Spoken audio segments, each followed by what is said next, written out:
So you're sitting at your desk playing that track that you're working on, and that kick drum is just booming. It's 10 p.m. and now you're wondering, oh, did I just wake up my neighbors? Because you did measure it the other day and you know that you've got this room mode peak of like 12 dBs at 100 hertz. So is this what your neighbor is also hearing at that moment? It's a common question, and one that I just got from one of my email subscribers that I want to go through in this video. I think the answer might surprise you. Hey, what's up? It's Jesko from AcousticsInsider.com, where I teach home studio acoustic treatment techniques for audio professionals, but without all the voodoo. Now, just quickly before we get started, if room modes and bass problems are driving you crazy, I want you to check out my course, Build a Better Bass Trap. It's my step-by-step program to show you how to get deep, clean bass in your room without killing the vibe and without wasting any money on snake oil. You'll learn how to tackle room modes and how to build bass traps that actually work to get that clarity and punch from your mixes, even in small rooms. Check it out. Link is in the description. But so getting back to this question, here is what this email subscriber sent me. I live in an apartment, 3rd floor. I'm standing in my room, and at that place, there's a boost of 6 dB of, say, 100 hertz.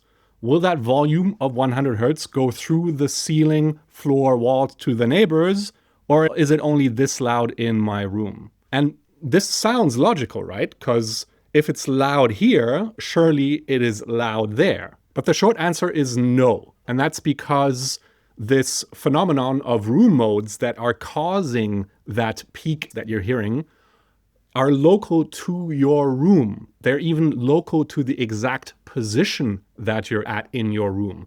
So you've probably experienced this before if you move through your room while listening to music, how the bass changes. And that is because of the room modes that get created between the surfaces in your room. So this is a local problem. And this is something that only happens in your room in that exact way. But I do understand the misconception and where it's coming from, because it's so easy to think that if you're hearing a really loud bass note at a certain position in your room, then if it's loud here, somehow your brain thinks, oh, it must be loud everywhere. And unfortunately, forums don't tend to help very much with this problem. Oftentimes you read things like that bass traps in your room can actually reduce noise transmitted to your neighbors. But the problem here is that you're treating two different problems as one. So the real principle that you have to understand is the difference between room modes and sound transmission. So room modes are these resonance effects that happen in your room, determined by the dimensions and the materials of your walls, right? So when sound waves hit a certain surface, a certain wall, and get reflected back on top of each other, and in particular, if a certain wavelength fits between two parallel walls, that folding back in on itself allows the wave going one way to interfere with the wave going the other way, and that's what causes these peaks and dips that you're experiencing in the low end when you're listening to music.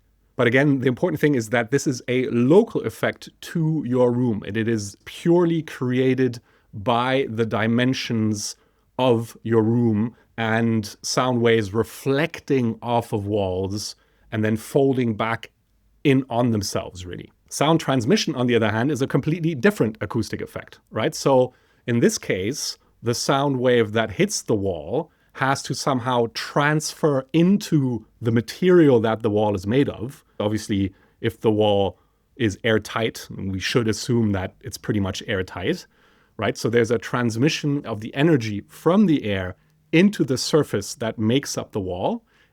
Inside that material, that sound wave then transmits onto the other side. It basically exits the wall on the other side and then plays into that room. Basically, the entire wall becomes a speaker and the sound just kind of emanates from the actual surface of the wall.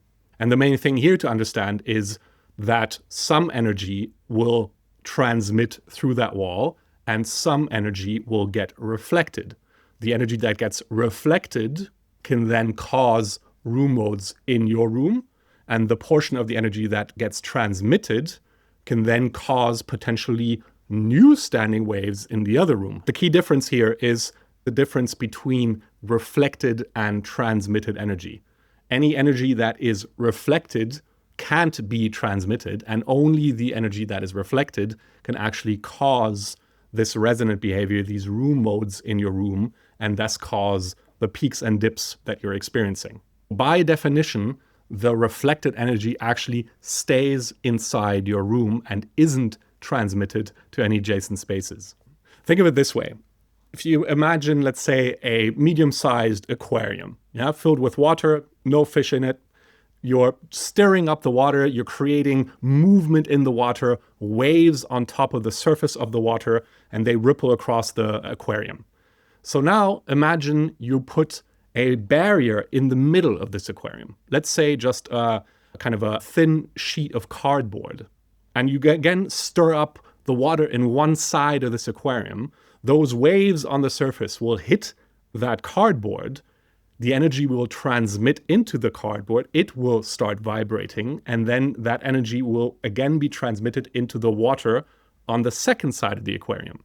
And so I'm sure you can imagine, depending on the thickness of this cardboard barrier and how exactly it likes to vibrate, more or less of that energy hitting that cardboard is actually transmitted through or reflected and stays within just that one side of the aquarium.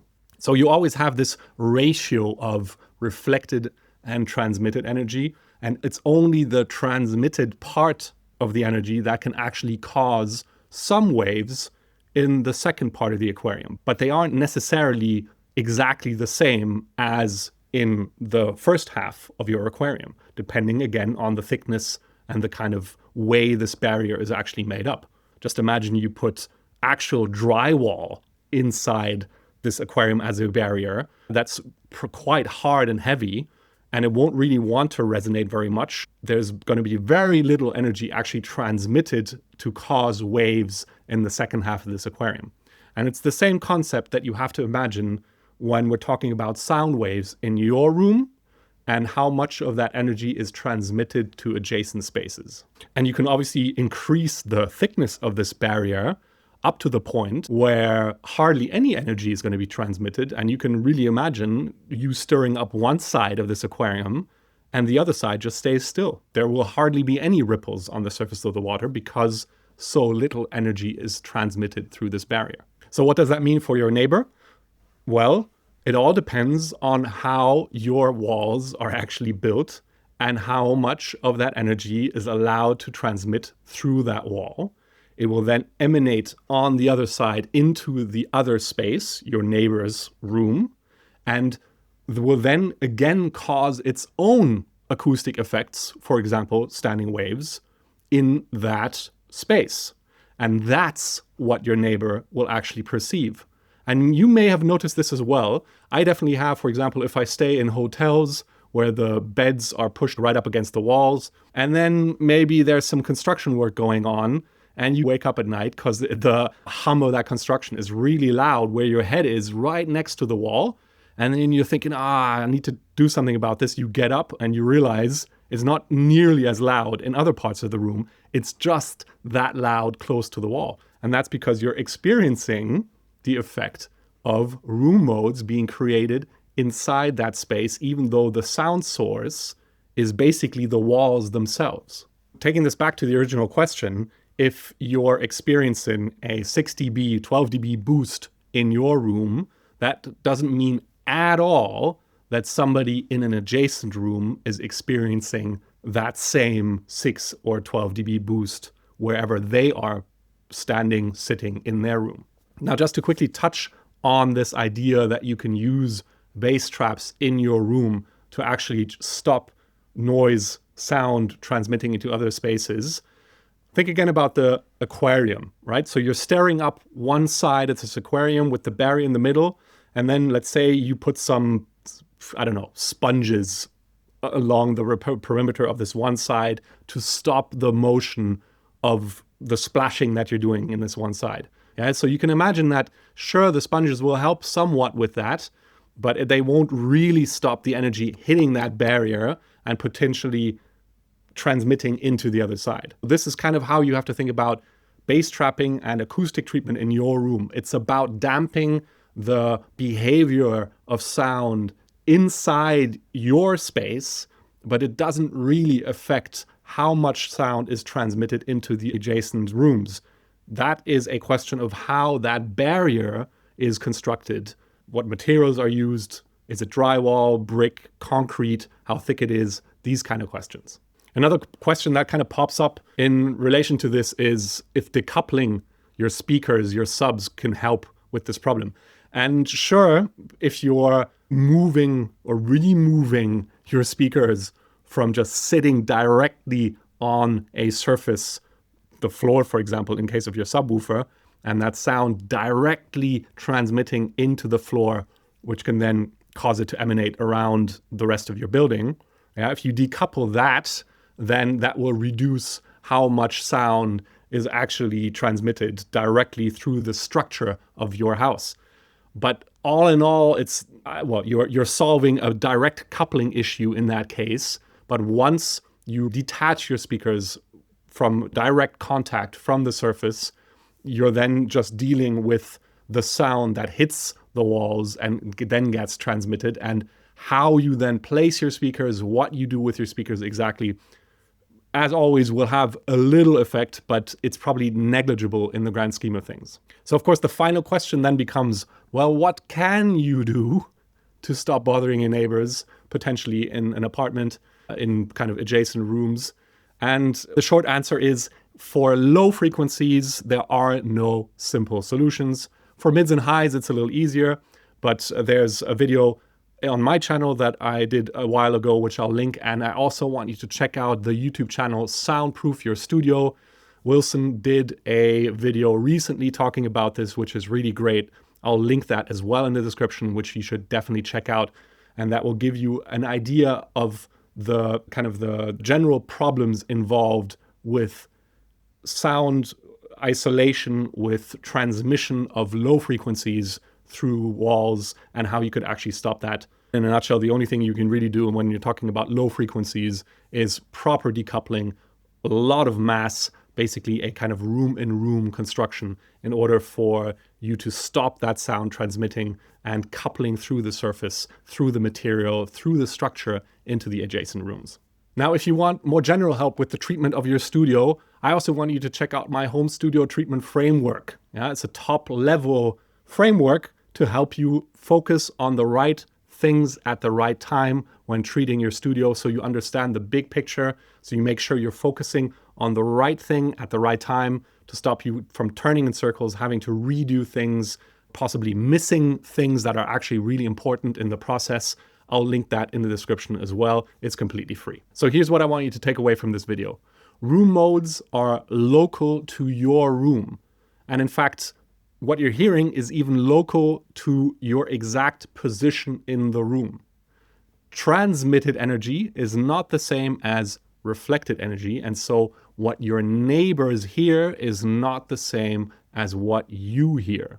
Also really important, bass trapping and acoustic treatment improve the sound inside your room. They do not stop sound from transmitting into adjacent rooms. And real isolation requires, at least for the low end, proper structural changes to your room in order to stop that sound from transmitting through the walls and into adjacent spaces.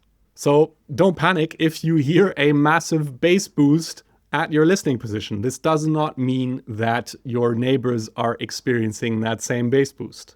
And of course, as a general rule, lowering the volume in your room will also reduce the amount of energy that can potentially be transmitted to another room, and so will also lower the volume in any other rooms. And that's probably the easiest way to stop bothering your neighbors. If that's your issue, that should be obvious, I think. So with that, let's get back to trusting our ears and having fun making music in the studio. I'll see you in the next video.